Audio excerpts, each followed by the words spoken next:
White became a moral force for this country as we all struggle to deal with this plague called AIDS.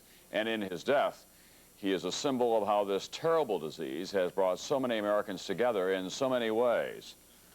Ryan White was 18 when he died this past weekend, and he won admirers that he would never know. Those who did know him were at his funeral in Indianapolis today, and it was a remarkable gathering. NBC's Bob Kerr. A funeral in the nation's heartland, appropriate somehow as a place to say goodbye to Ryan White, a young man who taught the world that not all AIDS victims are gay, abuse drugs, or live in big cities. There were dignitaries and celebrities among the 2,000 or so who came today. All had been moved, touched by Ryan's 5-year battle against AIDS and ignorance. He got AIDS from contaminated blood products used to treat his hemophilia.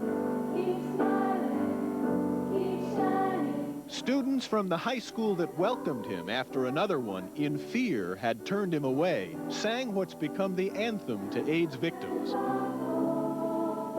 And Ryan was eulogized as someone who struggled to live life as an ordinary kid. There was never a day that Ryan was not in pain. Many days his joints would ache, but he would never complain.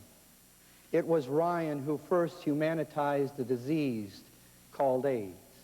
He allowed us to see the boy who just wanted more than anything else to be like other children and to be able to go to school. Emotions ran high throughout the service, but perhaps most poignant was the solo composed by Elton John, who had comforted Ryan and his family during the last days. To laugh and cry, to live and die in the brightness of my day. I want to hear the pealing bells of distant churches sing, but most of all, please free me from this aching metal ring. Ryan White became an inspiration to other young people. They saw the courage he mustered to fight AIDS and say they realize how valuable such spirit can be in dealing with their own less threatening problems.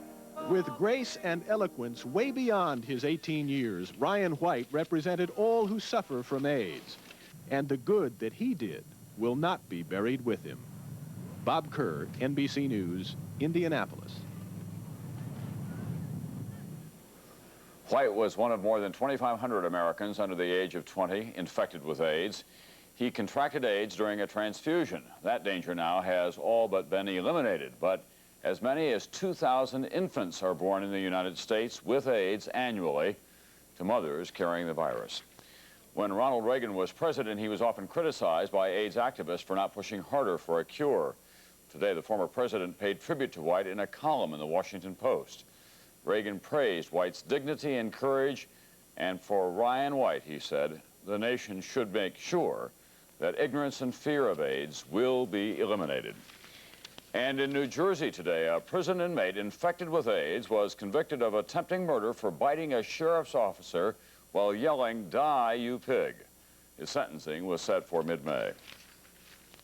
Also coming up here tonight on NBC Nightly News, an NBC News exclusive, Iraq and weapons for germ warfare. And Mike Betcher tonight on this question, Berlin's bright lights or Bonn's boring ways? Which should be the new capital city?